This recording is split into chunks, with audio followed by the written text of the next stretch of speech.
the feeling like I'm trapped in my damn mind. Tell the feeling like I'm rapping a damn lie. Tell the feeling like my life is a damn game. Hey, what's up guys? Today, I'll show you a horror comedy film, The Revenant. Spoiler ahead, watch out and take care. The movie begins with an American soldier named Bart on a mission in Iraq. He's riding in a truck with his squadron. Two of the soldiers are having arguments about whether they're in Iraq for a noble cause or for justice. Bart is driving the truck and gets distracted by the argument.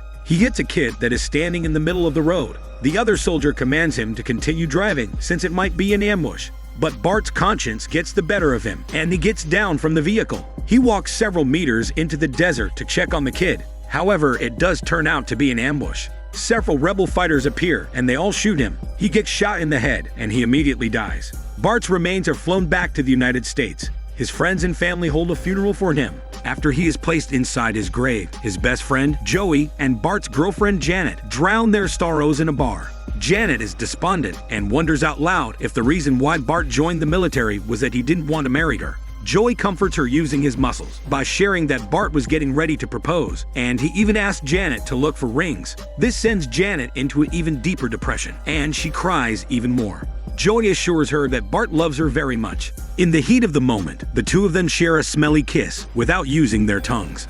Bart's best friend and girlfriend end up spending a fantastic hormone night together.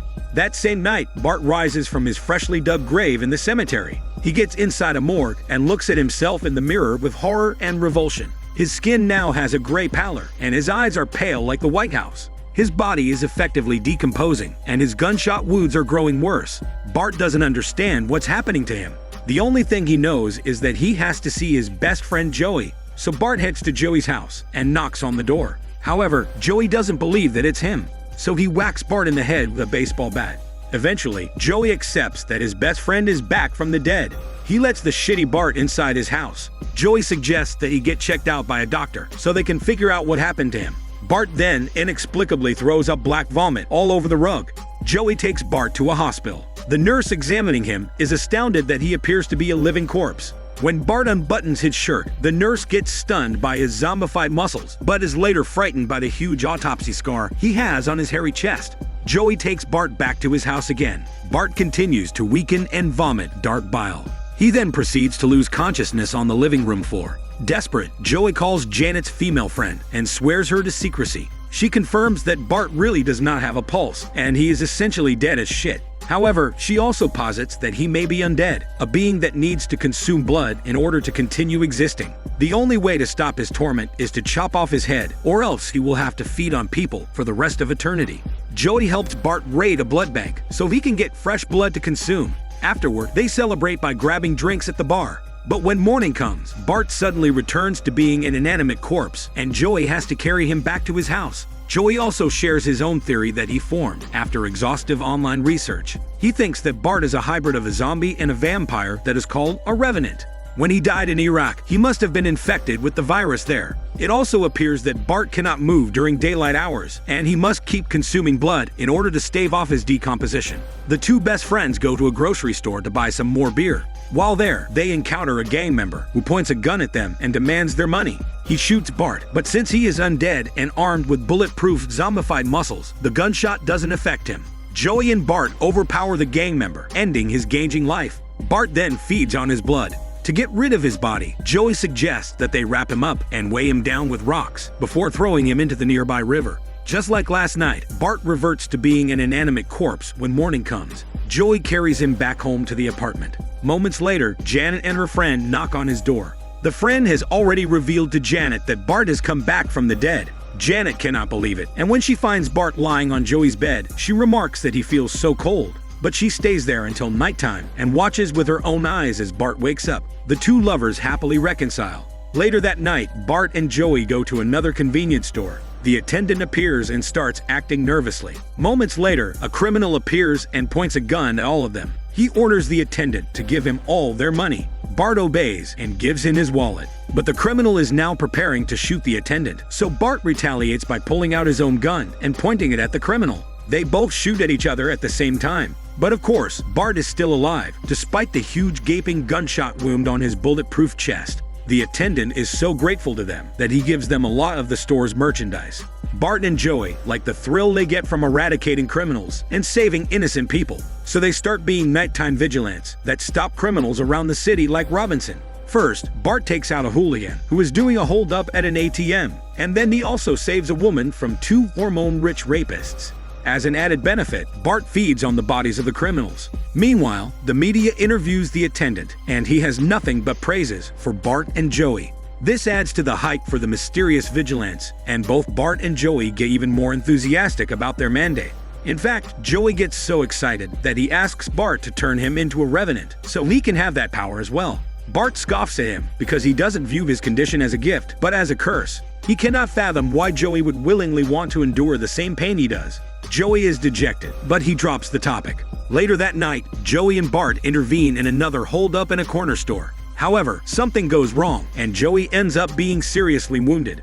Bart carries him to his car and attempts to take him to the hospital. However, Joey quickly bleeds to death. Bart has no choice but to feed on his friend, turning him into a revenant to save his life. This time, it's Bart carrying his best friend's body back to the apartment. He waits until Joey finishes his transformation.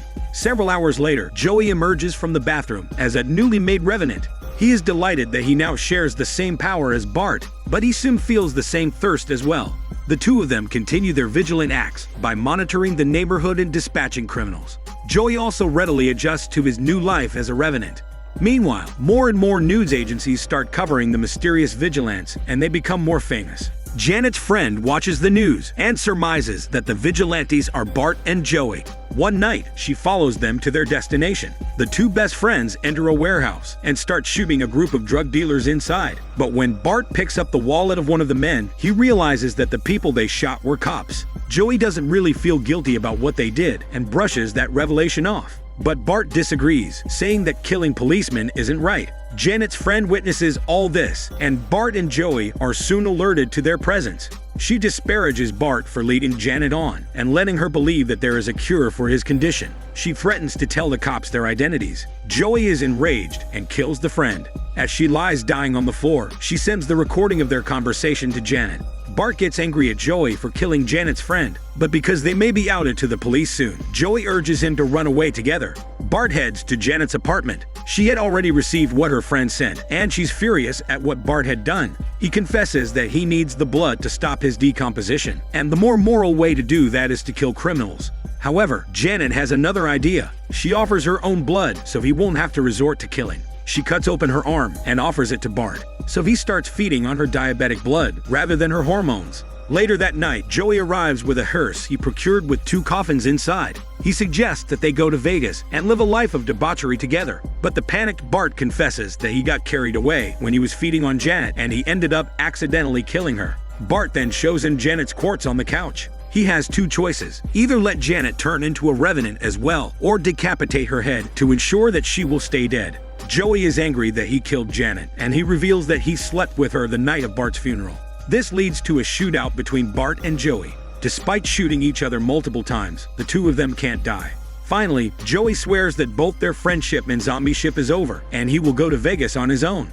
When Joey leaves, Bart gets to work on decapitating Janet's head from her body. He had chosen not to condemn her to a life of suffering and evil. He then dropped her greasy remains into the river, where he usually takes his victims' bodies. However, the police catch him there and arrest him. Soon after, Bart is taken to jail and thrown into a cell. Meanwhile, Joey is driving around town, looking for his next victim. However, he is ambushed by gang members who are seeking revenge for Bart and Joey's first victim. They take him from his vehicle and kidnap him. It appears that the gang member they threw into the river had survived and transformed into a revenant too. He intends to exact revenge on Joey and Bart for transforming him. The gang member brandishes a chainsaw and decapitates Joey's head from his body. Morning comes, and without consuming human blood, Bart returns to being a corpse in his cell. The police discover his dead body and put him in the morgue. When night falls, he wakes up. He returns to Joey's apartment and sees a package addressed to him. He opens it and sees Joey's decapitated head. It appears that Joey is still alive, but is struggling to speak. Bart looks around and sees a vibrator. He uses it to enable Joey's speaking ability. Joey reveals that the gang member is responsible for decapitating him, and Bart now has to run before the gang member catches him too. In addition, he also requests Bart to kill him too, so he can rest in peace. Bart takes Joey's head and tearfully says goodbye to him. He tells Joey that he loves him and that he is still his best friend. Afterward, he crushes Joey's head underneath a bulldozer to finally end his suffering. After that, Bart loses the will to live. He has no more friends or family, and he doesn't see a point in continuing his depraved existence. He tries to shoot himself in the head, but this doesn't work. He also tries hanging himself, using a string of Christmas lights, but this also proves futile. He then attempts to jump in front of an oncoming train, but is still unsuccessful. Defeated, Bart just picks himself up and boards the same train. He sits down and rifles through his pockets for a lighter. Instead, he finds the letter that Janet left for him in his jacket pocket during his funeral. He reads it and sobs. A woman approaches him to ask if he is alright, but she recoils when she sees how grotesque Bart's appearance is. At this point, Bart has lost his moral compass already, so he attacks the woman and eats her and her smelly part. When the train stops, passengers come on board and discover what Bart did. He quickly flees, but is ambushed by several SWAT team members in the station. A shootout ensues, and many innocent passengers are caught in the gunfire. Bart survives and manages to escape to a nearby hill overlooking the city. He watches as dawn slowly lightens up the sky. Like clockwork, he turns back into a corpse again. A group of men in hazmat suits slowly approach him. Several months later, a lead scientist tours a group of government officials and military officers around their underground laboratory. In front of them are several revenants imprisoned in glass tubes. One of them is Bart. The lead scientist remarks that they do not know how the infection spreads, only that Bart was patient zero. The military uses the revenants and deploys them as biological weapons to Iran. Bart finds himself back in the war zone. The movie ends with Bart heading toward the city to spread violence and infection as a soldier once again. This is Daniel CC Movie Channel. Stay safe and enjoy your day.